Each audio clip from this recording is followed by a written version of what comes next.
Welcome to Click, I'm Spencer Kelly, and welcome to the Mobile World Congress in Barcelona. This is a massive deal for all things phones, tablet and wearable related. And of course, over the next half hour, we are going to bring you all the interesting stuff from inside those halls. But this year, we are going to celebrate just how awesome mobile technology has become. We have left our professional TV equipment at home, and we are going to make the entire program using just mobile devices, filming and editing. So here's the team. It's Mark on camera 1 and 2, Simon on 3 and 4, Jen on 5, Nima on 6 and 7, Ben on 8, and this is Talia on 9. It is going to be an experience, and this is how we're going to do it. We're using a real mix of smartphones, all of which can, of course, shoot high-def video, but that's just the most basic of our requirements. We need these things to behave like pro cameras. And actually, most phones will let us take them out of full auto mode, so we can decide what part of the picture is in focus and decide for ourselves on the exposure. But in order to get the best quality footage, we're going to use some particular apps, which we'll deal with in detail in Webscape later. Now, there's two camera phones in particular I wanted to show you. The first one is this, which is the Panasonic Lumix CM1. It costs over £1,000 and it's got a fantastic lens on there. And you can see the colours of the flowers and the quality of the video there. I mean, after all, it's a Lumix with a phone on the back. But we found that we couldn't fully lock the exposure of the picture, which we need to do. So as I turn the phone to something bright, it darkens the picture, and when I point it back at something dark, it lightens the picture, so we don't have full control. The other phone is this one, which is the OnePlus One. This is less than £300 and it's reviewed incredibly well. The camera is really good quality. The guys are selling this in an interesting way, which is why you might not have heard of it. Basically, they're selling it at cost price, which is why it's so cheap, and also you can only buy one if you have an invitation or it's a Tuesday. Now, for those who aren't fans of shaky mobile wobble vision, this mini dolly and this battery-powered self-steadying gimbal should keep things nice and smooth. But for things to look pro, they also need to sound pro, and this is where the phones really fall short. The onboard microphones are fine for capturing the sounds of the environment, but to make sure we're heard over the background, we need clip-on mics that we can get closer to our mouths. We are just testing out all the different phones and the microphone. Unfortunately, none of the mics we tried, including the market-leading Rode mic, which plugs straight into the phone, sound good enough for us. So we're using a concoction of cables and splitters to connect our pro radio mics to the phones and our headphones. And even then, most phones will only let you listen to the audio before and after the recording. Only the iPhone lets you monitor the sound during filming. So it'll be interesting to hear the results when you have to guess at setting the recording volume. Back at our Barcelona base, we're voicing the program using an iRig mic plugged directly into a tablet. We're recording through the app and I'm reading my script off of a phone. In case we run out of storage, we have a ton of massive micro SD cards, if you see what I mean. And in case we run out of battery, which is a real danger, we have enough portable chargers to light up Barcelona for a week. And then there's the editing. We don't have our powerhouse PCs and Macs here.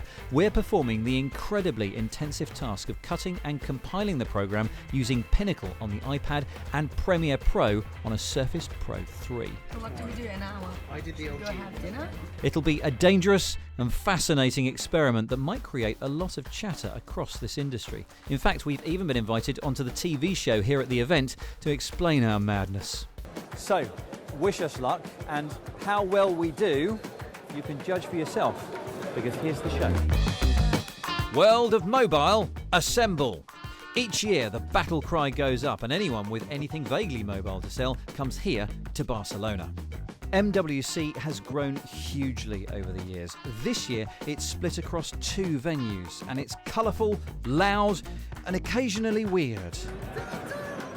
One trend which was really noticeable this year was the shift towards biometric sensors in the phones. Fujitsu is working on this prototype here, which will eventually be integrated into the phone, which has a much better infrared light and infrared camera. Powerful enough to scan your iris and use just your iris pattern to unlock the phone. While Fujitsu's device is only a prototype, Chinese manufacturer ZTE claim to have something similar already installed in their S3 model. Only it really didn't seem to work. No, it doesn't work. I was accused of actually changing the shape of my face to fool it. Yeah. Now, as with recent years at MWC, all eyes were on Samsung's announcements. Well, here is the S6. It's got better specs than the S5, as you'd expect. Better camera, better front-facing camera, better display, better, longer-lasting battery with a faster charge.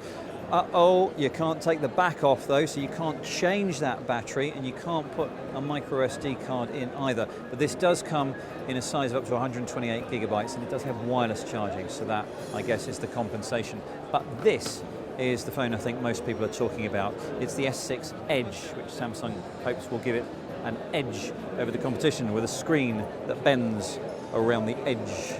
And you can see there it really is a curved screen, so things roll around the edge as you scroll.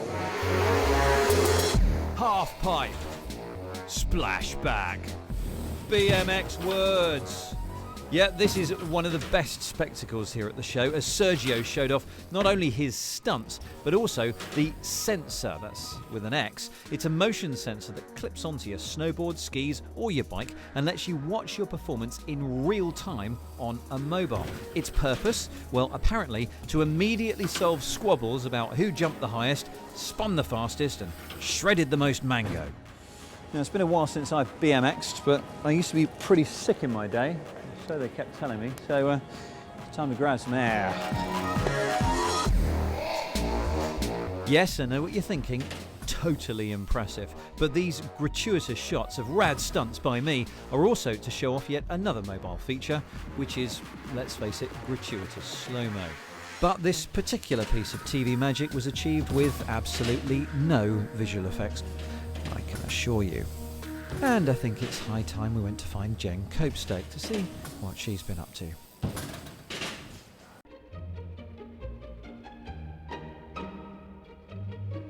It's a bit more civilized here in the hall.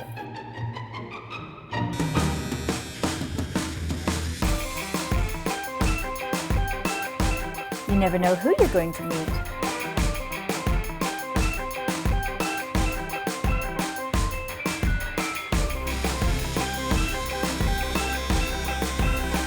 Mobile World Congress may seem to be all about the latest, newest phone models, but an exciting trend is designing phones in a modular fashion.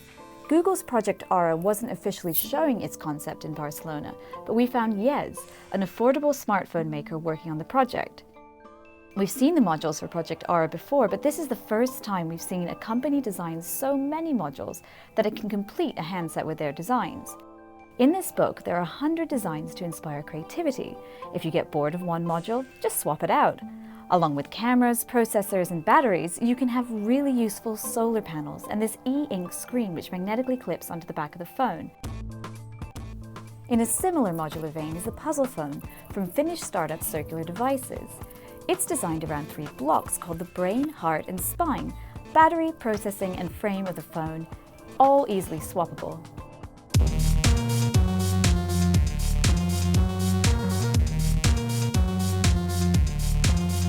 And one thing that would have been handy for our mobile shoot is this, Microsoft's foldable wireless keyboard. Compatible with Android, Windows, and iOS, it can connect to 2 devices simultaneously, and the battery lasts for 3 months. Well, here we are at the Charge Cafe, run by the Wireless Charging Consortium, who are talking about putting these charge points into cafes and restaurants, which is what we're starting to see happen now. Here are some of our phones that we're using to make the program. Interestingly, the only one we have that has wireless charging built in is this Nokia, but many of the others can be fitted, retrofitted with wireless charging. You just buy a different back, but they are compatible with the technology. The suggestion is also for a truly old phone that doesn't have wireless charging built in the cafe or the restaurant, you get hold of one of these, which is wireless charging point, and you pop out the wire and you plug that into your phone. Now, it takes about as long to charge wirelessly as it does if you plug a phone into the mains, but that is nowhere near as fast as something that Jen Copestake has got her hands on next. Store 4DOT's technology uses a special cover that connects these 4 pads directly to the battery and can charge the phone in just 2 minutes. So let's give it a try. And it's charging.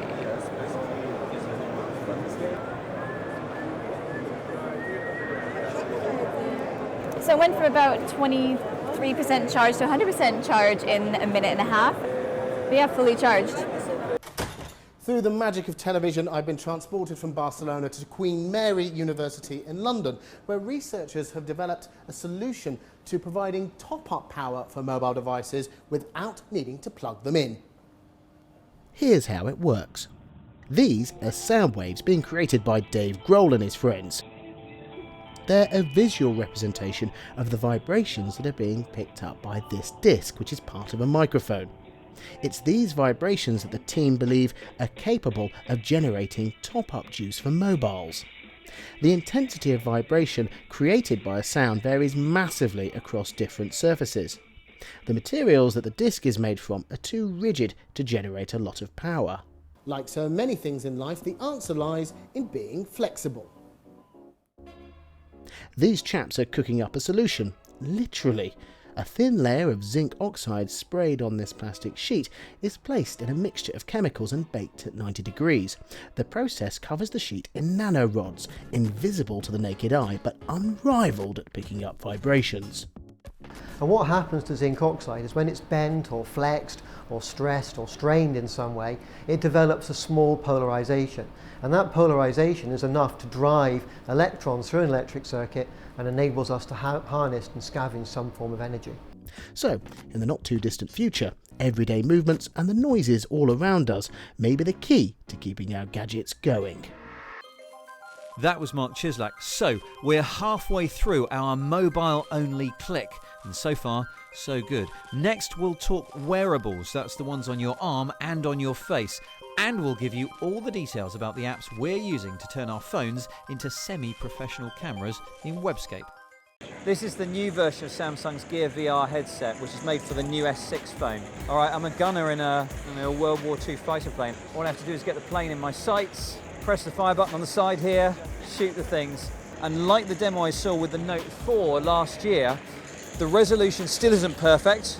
I can still see the pixels. No surprise really, because I'm looking at this through 2 great big magnifying lenses, so I'm bound to. But there is no lag again. There's no lag, which means when I turn my head, what you see on the display faithfully matches what it should do if your head was turning in that direction. This is impressive. I am having fun in VR. Zeiss have a set of virtual reality goggles. These work with a wide variety of different handsets though. Phones sized between 4.7 and 5.2 inches. That's about up to an iPhone 6. The phone slides into this tray here. Just pop it in and then slide it back inside the goggles. The trays are designed specifically to accept a particular model of phone. This ensures the phone screen is in precisely the right place in relation to the lenses. This is important to get the best image.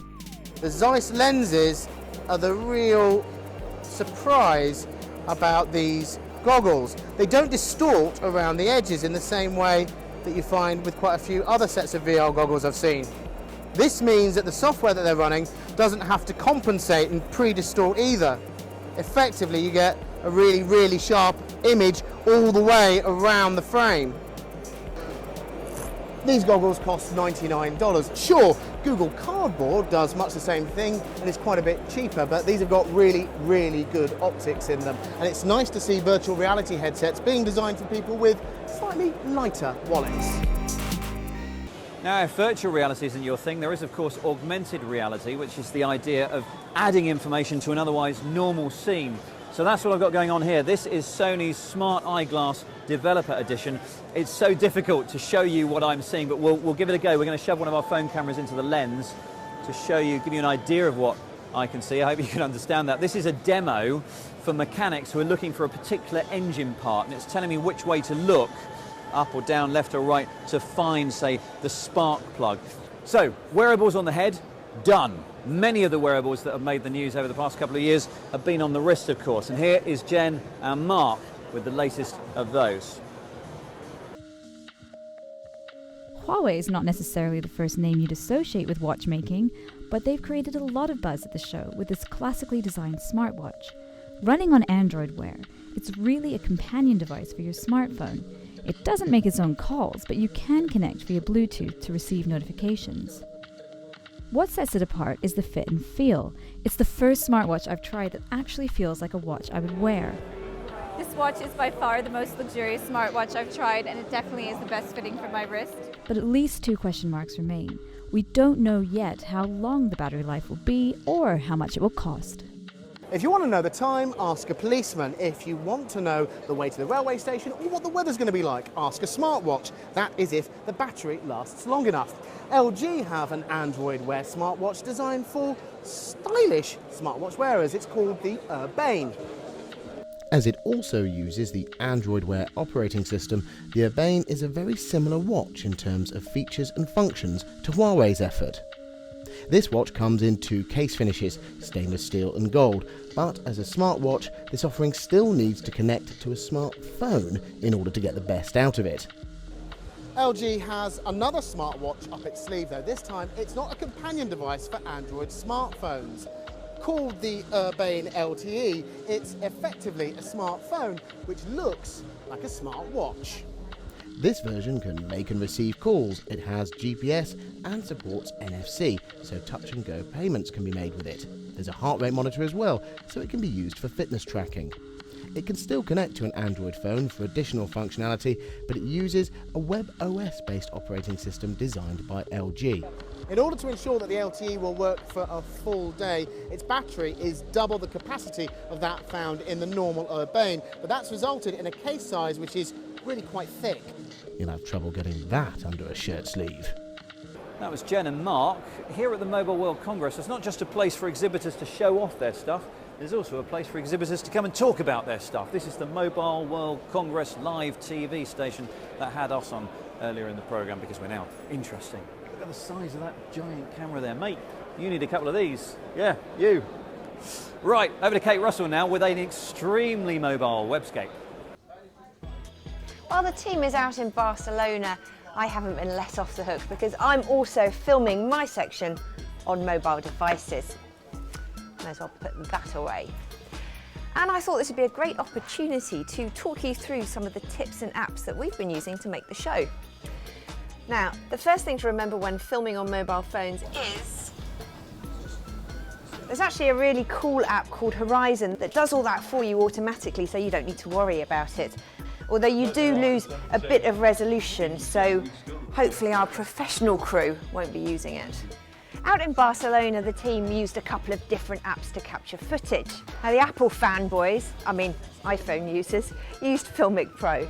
The app gives you complete control over the iPhone's inbuilt camera features without any of the loss of quality that the native app's compression causes. You can also set your frames per second to 240 and lock your white balance, which is really useful. You can also connect external sound devices, which is always a bit of a giveaway when using non-professional equipment. Cinema FV5 was the weapon of choice for our Android shooters. Now, this app gives you even more control than Filmic Pro. It lets you change the ISO, you can set the exposure to whatever you want, you've got even more control over focus, and you can monitor the sound levels before you've started recording. Now, filming was pretty straightforward. The real headaches came when we started doing the editing. Now, iMovie is a fairly good go-to app for consumers, but when it comes to professional editing, you need more video and audio tracks. Pinnacle Studio for iPad was the best solution we found for this, although working hunched over a tablet for hours on end isn't the best in terms of working conditions. There's also an iPhone version, although I wouldn't recommend it if you've got fat fingers. Finally, for that pro magic appeal, you could try a few grading apps to add some colour, definition and effects to your final footage. There are loads on the market, so have a shop round and see which ones work for you. Personally, I think I'm going to go with one that gives a bit of warmth to my shot because London, not as hot as Barcelona. Thanks for that, guys. Yeah, it certainly is warm here in Barcelona, Kate, but not anywhere near as warm as our phones have gotten over the last couple of days. What we couldn't tell you about trying to make proper telly on mobiles. Here's what we've found out, so you don't have to. The big surprise for us was just how good most of our shots looked, even if I do say so myself. Some of the phones really earned their stripes, and the real star of the show was the gimbal, which kept everything perfectly steady. In fact, with cameras this small, it was actually possible to get into some really tight spots and film inside the VR headsets, which admittedly was still a squeeze, mind you. But with no quick and easy way to zoom in and change the shot size, we were limited in how we composed the shots.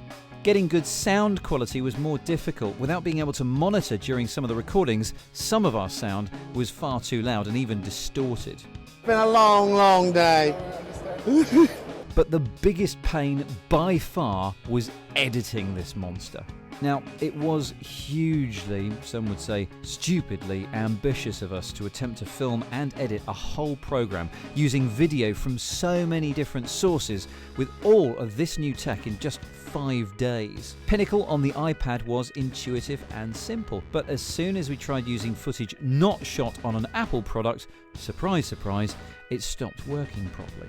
Our main editing machines, the Microsoft Surfaces, really struggled under the weight of all that footage, and to be honest, currently it seriously looks like we won't have the program ready in time. And if that is in fact the case, I hope you've enjoyed this repeat of Top Gear. So, painful, yes, but fascinating as an experience, and I think we've proved it is possible and it is amazing what you can do with mobile technology these days. We've written a web article about our experiences and you'll find that at our website, bbc.co.uk/click, and I hope you've been enjoying our tweets throughout the week too. I don't think I swore, not too much. At BBC Click is where we live. Thank you very much for accompanying us on this mobile journey. Thanks for watching and we'll see you next time.